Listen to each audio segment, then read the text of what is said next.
Everything and everyone is your friend some of the time and your enemy in other contexts at other times. The more granular you are able to be with your choices, the less of a compromise you and we need to make. So, for a child, for example, you have the family and the family system, which contains all the different subroutines of all the different ancestors and the biology, the different memes passed on from a generation. For a child that is unable to survive without a family, it's an all or nothing proposition. As an infant, the family is always a yes, with all of its curses, with all of its blessings, because one is completely dependent. It's all or nothing. Now, as you move into childhood from an infant, maybe 6, 7, you get to navigate a little bit. You know, a 1-year-old can't get away from a shouting parent. 5, 6-year-old may be able to see enough of the patterns to go and hide when Uncle Harry comes over, or to not do this because it generally leads to this. And so a child can, start deleting some of the negatives while retaining the positives. An adolescent can delete a bit more, can even negotiate.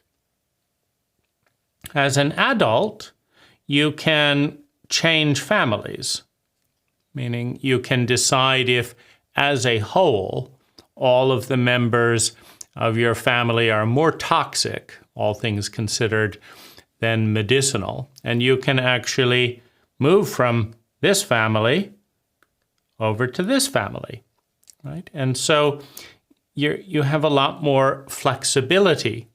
Later, as you gain more freedom, you may even be able to take your cult or culture with all of the many different family systems and assess if overall one might be better off with a different cult or culture, right?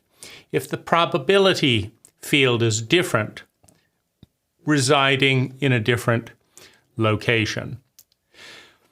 Similarly, if you are in an independent relationship, perhaps a financial relationship, you can decide that I'm going to hire this person for this specific area, but not for this other area. I'm going to be close to this person when they're sober, but not when they're drinking. I'm going to spend time with my spouse in the evening, but not when they're just getting out of bed in the morning. And so every person, every culture, every cult, every family, every relationship, every object, I like the sun, just not after a heavy night drinking, right? Then it's the enemy. I like a night of drinking, but not before a job interview. Then it's the enemy, right?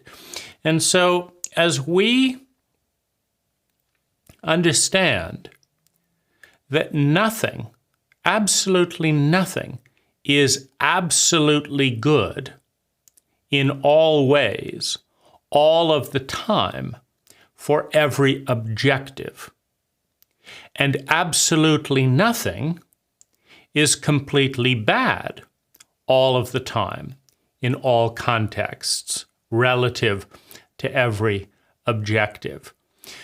We can then start to understand that it is our honor, our responsibility, meaning we have the ability to respond with different facets of life with different facets of human beings in different contexts in a way that has a couple of directions. We want to move towards granularity, right? The opposite of this, by the way, is a typical marriage vow. I will be with you for better or for worse for all time without any questions. That's a horrible expression of the granularity that we're talking about. When I married my wife, the conversation was more like this. Most people, in fact, 95% of all relationships end for reasons other than either of the people dying, right? So if we look at the statistics in life, 95% of the people that we've ever been in any kind of a relationship with, that relationship doesn't exist. We've moved, they've moved, we've changed, they've changed. They're focusing on different things, etc. The relationship is no longer real. There may or may not be a framework to restart it on good terms in the future, but there's not any real exchange of energy going on, and a relationship is a relay. And so 95% or more, it's probably, if we look at every relationship, it's more like 99.9% of all relationships end for reasons other than death. And that's not, all those endings are not failure. That means that one or both people decided to let the relationship die so that something else could be born in a framework where time is the finite resource. Something else died so that something else could be born that is more valuable than what is dying, right? So that's evolution. That's moving forward. So in that framework, what is a healthy commitment, right? And the commitment that I can make to anyone that I'm in a relationship with is that I will tell the truth 100% of the time, that I will have goodwill in the sense that I will want you to succeed, to be your best self, to do the things that realize your best version of yourself, that I will root for that. Whether I succeed, whether I'm in reactivity some of the time, that as a general goal, I will root for what is best for you as a friend. And that as long as I can play a useful and rich role in helping you become what is best in you, I'm happy to play that role and happy and honored to be in your life.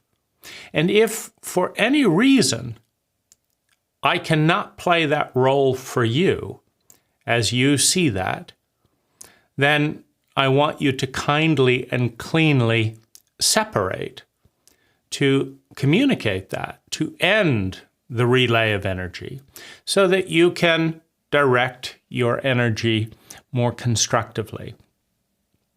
So in other words, I want you to end the relationship if I'm not a net strong benefit to you being your best version of you. And if you are not a net strong benefit in me being my best version of me, I will end the relationship kindly, honestly, without sleeping with your best friend, etc. I will stop the relay, right? Because everyone can be medicinal for someone. Everyone can be medicinal for someone. No matter who you are, there is a relationship with someone, probably multiple people, that for whom that would be a medicinal relationship, a constructive relationship, a relationship that is valued. So to spend time with someone that doesn't value where you're going, where you are at the moment, when there are other people that can and would value that, either to be of service or to challenge themselves in a meditative sense, or a chance to love, or it being a great fit. So really, the commitment is to continually, as long as I exist, to continually move towards what seems beautiful, what seems good, what seems true. And to give you the freedom, if that doesn't seem beautiful, good, true to you, to give you the freedom to come closer to that, to come further away from that, right? And I will keep my agreements, but I'm not going to make timeless, dissociated agreements, right? The agreements that I make are intended to facilitate the best in me, the best in you. And if they're not doing that, then I will renegotiate those agreements. Right? So that's the framework. And as long as that can grow, then wonderful. Hang on a minute.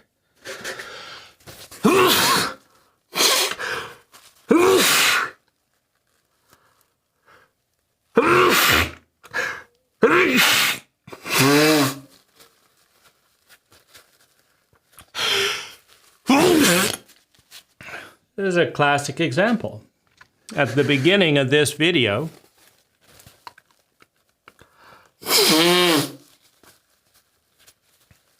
being here, this topic seemed like a great thing to do.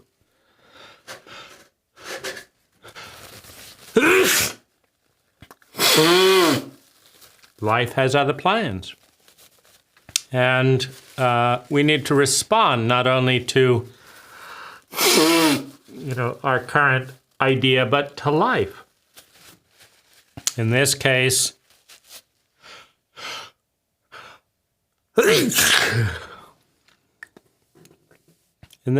I'm sure there's more to say on this topic, but I'm going to say goodbye.